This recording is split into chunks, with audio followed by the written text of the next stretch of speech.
Om Sai Ram. Welcome to Sai Samarpan channel. मैं हूं आपके साथ में विन्नी। और आज मैं आप लोगों के समक्ष एक एक्सपीरियंस लेकर आई हूं जो गीतांजलि जी का है। और इस तरह का एक्सपीरियंस बहुत ही कम आते हैं और बहुत अलग है, बहुत अलग, जो कोई सोच नहीं सकता। ऐसे कुछ अनुभव आते हैं जिसे सुन के ना हमारे खुद के भी रोंगटे खड़े हो जाते हैं। सच में मेरे भी हो गए कि ये सब भी बाबा चमत्कार करते हैं और इस तरह से करते हैं ना, आप बस सोच नहीं सकते हैं। तो चलिए आते हैं उनके एक्सपीरियंस पर। तो उनका एक्सपीरियंस कुछ इस तरह का है। जो गीतांजलि जी है ना, ये बाहर रहती थी जॉब की वजह से। ये बाहर ही हॉस्टल में रहती थी, ठीक है। तो इनके घर में कुछ प्रॉब्लम होने की वजह से, कुछ प्रॉब्लम थी, उस वजह से इनको ना, इनकी फैमिली में कुछ बातचीत ऐसी हो गई, कोई खटपट हो गई, कुछ कड़वाहट आ गई इनके पिताजी और इनके बीच में। वैसे इनके पिताजी और इनके बीच में बहुत बहुत प्यार है, लेकिन किसी वजह से कभी कभी होता है ना, कुछ गलतफहमियाँ, कुछ कड़वाहट आ जाती हैं ज़िंदगी में, रिश्तों में। तो वही इनके साथ हुआ।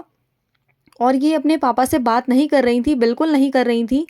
तो ये इनको बाद में मालूम पड़ा कि कुछ टाइम बाद इन्हें पता चला कि इनके पापा बीमार हो गए हैं।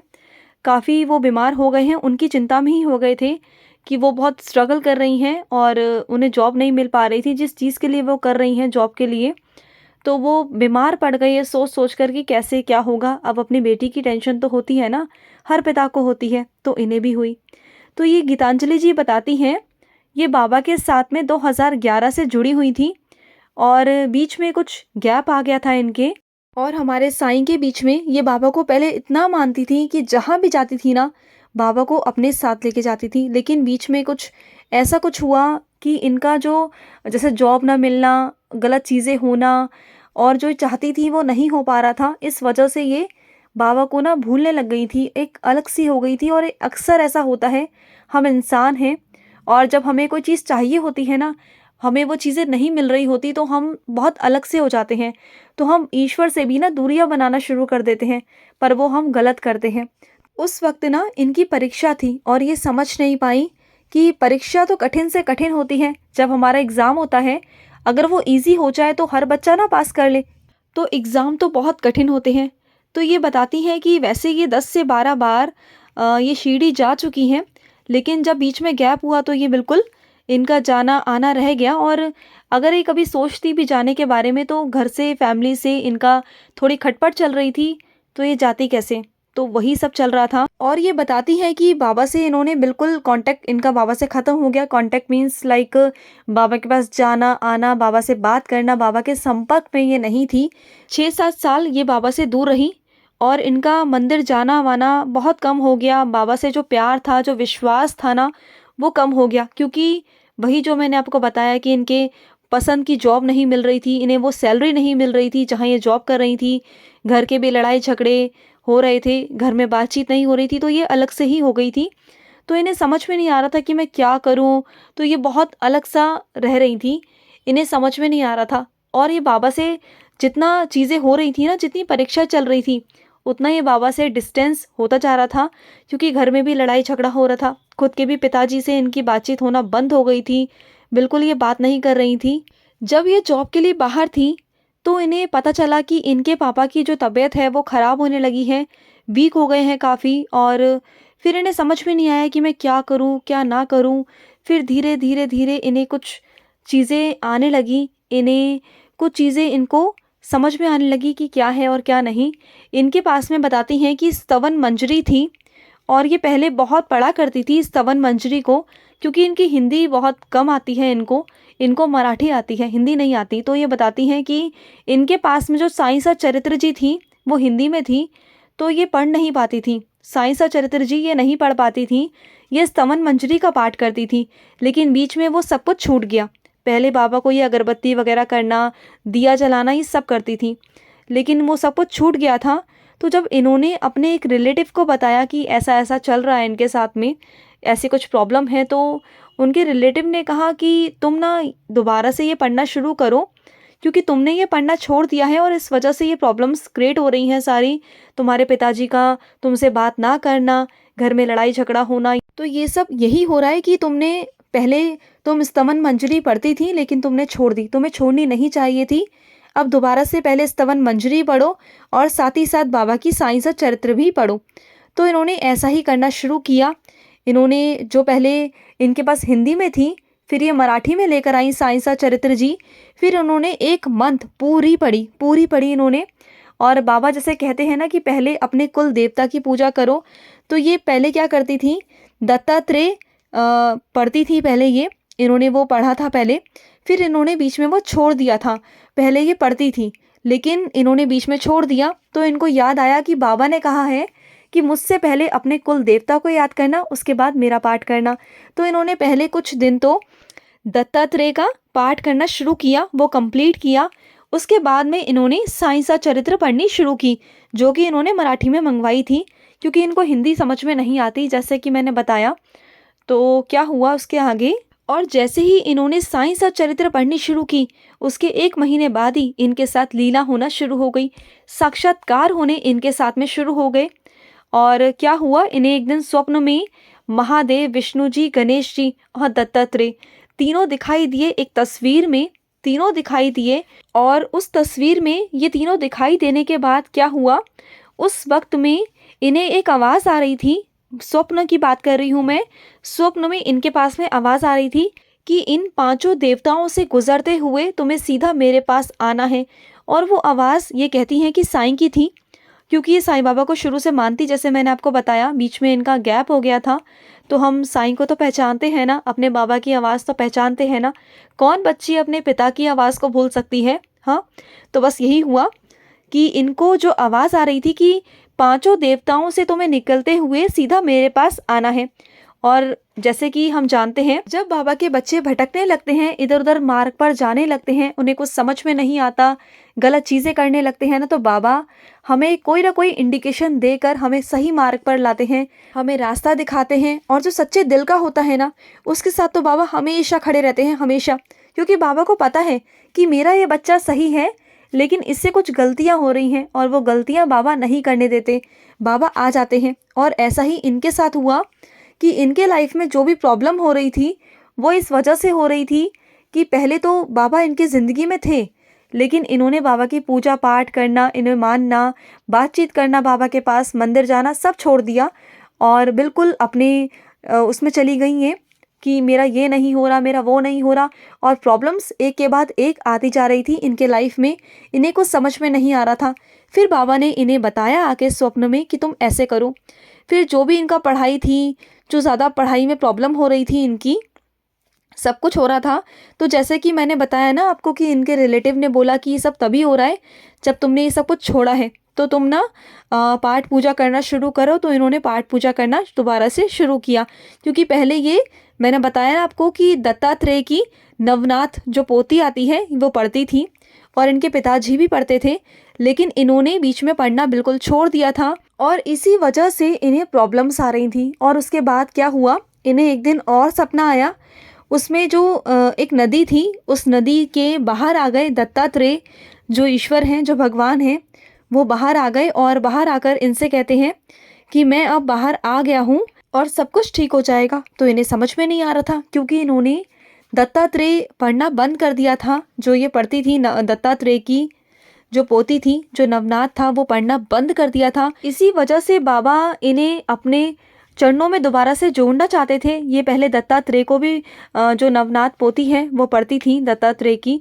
तो ये सब कुछ छोड़ चुकी थी, और ईश्वर को इन्हें सत्य राह पे दोबारा से लेकर आना था। अपने बच्चों को वो लेकर आते हैं। फिर इन्हें ये धीरे धीरे दिखने लगे, स्वरूप दिखने लगे ईश्वर के। कभी दत्तात्रेय इनके सामने आते थे, कभी साईं बाबा आते थे, कभी उनकी आवाज़ आती थी, कभी तस्वीर के माध्यम से, कभी नाम के माध्यम से, कभी कुछ लिखावट के माध्यम से, कभी किसी न किसी माध्यम से इन्हें ईश्वर दिखना शुरू हो गए थे, कभी स्वप्न के माध्यम से। और धीरे धीरे जैसे जैसे ये समझने लगी थी चीज़ों को, पहले ये समझती नहीं थी, चीज़ों को जानती नहीं थी, फिर धीरे धीरे इनको बाबा के संदेश आने लगे। पहले ये बहुत कंफ्यूज रहती थी, लेकिन इन्हें धीरे धीरे जो मैसेजेस थे, बाबा के संदेश थे, वो ये सुनने लग गई।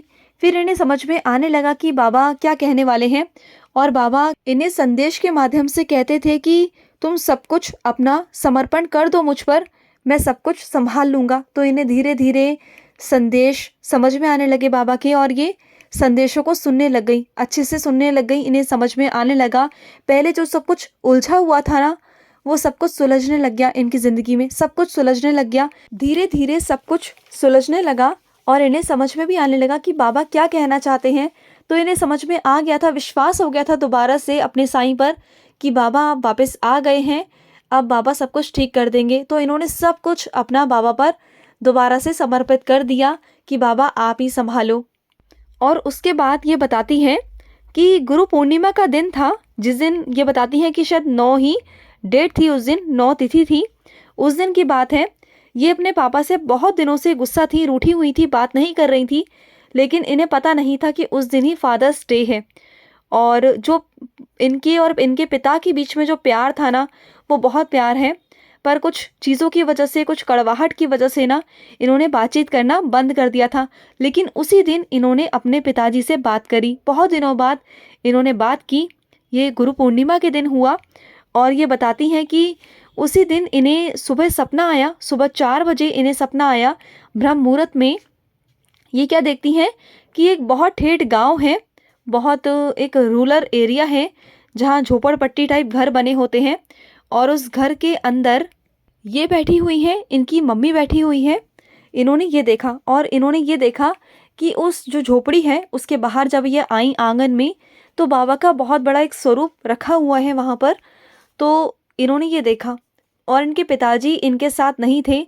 कि ये सोच रही थी कि मेरे पिताजी है कहाँ, ये मन ही मन सोच रही थी कि अरे मम्मा पिताजी कहाँ हैं, पिताजी तो दिखाई नहीं दे रहे हैं। तो फिर उसके बाद क्या हुआ, ये अंदर आई, अंदर आकर मम्मी के पास बैठ गई। और ये बताती हैं कि वो जो सपना था, इन्होंने शीढ़ी का देखा था कि शीढ़ी में एक जो पुराना गांव था शीढ़ी का, वही गांव था, ठेठ गांव। और उसमें जो झोपड़ी बनी होती है ना, वही झोपड़ी थी।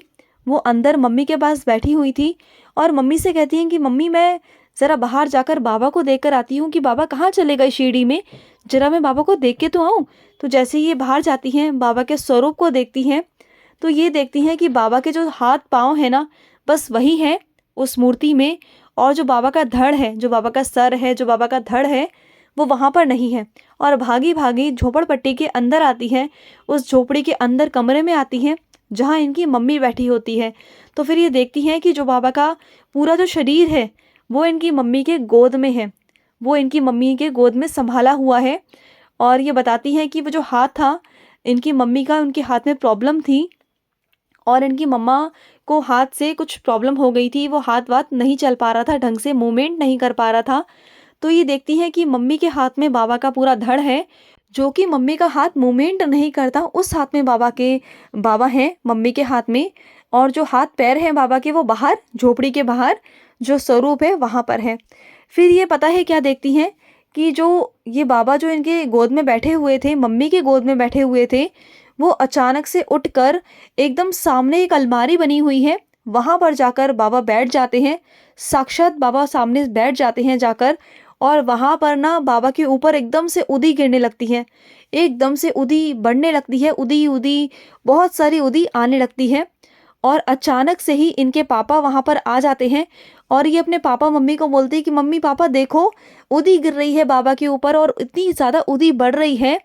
तो ये वहीं से फिर उदी उठाती हैं, बाबा के पास से उदी उठाकर ये अपने पापा को देती हैं, अपने पापा के माथे पर लगाती हैं, और अपने पापा से कहती हैं पापा आपकी उम्र बढ़ गई, जाओ बाबा, बाबा ने आपको आगे उम्र दे दी, आपकी उम्र बढ़ा दी है, आप जाओ, अब कोई दिक्कत नहीं होगी, कुछ नहीं होगा। और फिर उसके बाद ये बताती हैं कि जो इनकी मम्मी का हाथ काम नहीं कर रहा था, अगले ही महीने इनकी मम्मी का उसी हाथ का ऑपरेशन हो गया, इनकी मम्मी का हाथ बिल्कुल ठीक हो गया। और जो इनके पिताजी थे, जो बीमार थे, काफ़ी दिनों से बीमार चल रहे थे, उस स्वप्न के बाद उनके पिताजी बिल्कुल ठीक हो गए, चंगे भले हो गए। और गीतांजलि और उनके पापा के बीच में जो भी मतभेद चल रहा था, जो भी कड़वाहट थी, जो भी गलतफहमियां थी, वो भी धीरे धीरे बदलने लग गई। सब कुछ इनके घर का माहौल ही बदलने लग गया, सब कुछ इनके घर पर ठीक हो गया। और आज माहौल बहुत सकारात्मक है, इनके घर पर बहुत प्यार है सबके बीच में, और सब कुछ इनके जीवन में अब अच्छा चल रहा है, सब कुछ अच्छा हो रहा है बाबा की कृपा से। अब दोबारा से बाबा के चरणों में जुड़ चुकी हैं, बाबा पर पूरा पूरा विश्वास है, और इनके बहुत प्यारे प्यारे बाबा ने एक्सपीरियंस, बाबा ने इन्हें अनुभव दिए हैं, जो मैं वन बाय वन कर कर आप लोगों के सामने लाती रहूँगी, आप लोगों के समक्ष लाती रहूँगी। आप सुनिए, श्रवण कीजिए और बहुत प्यारे प्यारे एक्सपीरियंस है इनके, मैं ज़रूर आप लोगों के समक्ष लेकर आऊँगी। और धनतेरस की आपको बहुत बहुत हार्दिक शुभकामनाएं मेरी तरफ से। लक्ष्मी जी का आगमन आपके घर में हो, आपके घर में खूब धन्य धान्य से भरे हो, भंडारे भर जाए, मैं बाबा से प्रेयर करूंगी और सभी खुशहाल से ये त्यौहार मनाएं, खुशी से मनाएं, सब अच्छे से रहें, यही मैं बाबा से प्रार्थना करती हूँ। और आप सभी खुश रहें। मेरी और बाबा की तरफ से मैं बहुत सारा प्यार आप लोगों को देना चाहूँगी, बहुत सारा आशीर्वाद बाबा का आप सब पर बना रहे। तो चलिए मैं लूँगी समाप्ति। Happy Diwali in advance. तो चलिए मिलते हैं नेक्स्ट वीडियो में, तब तक के लिए ओम साई राम, जय साई राम।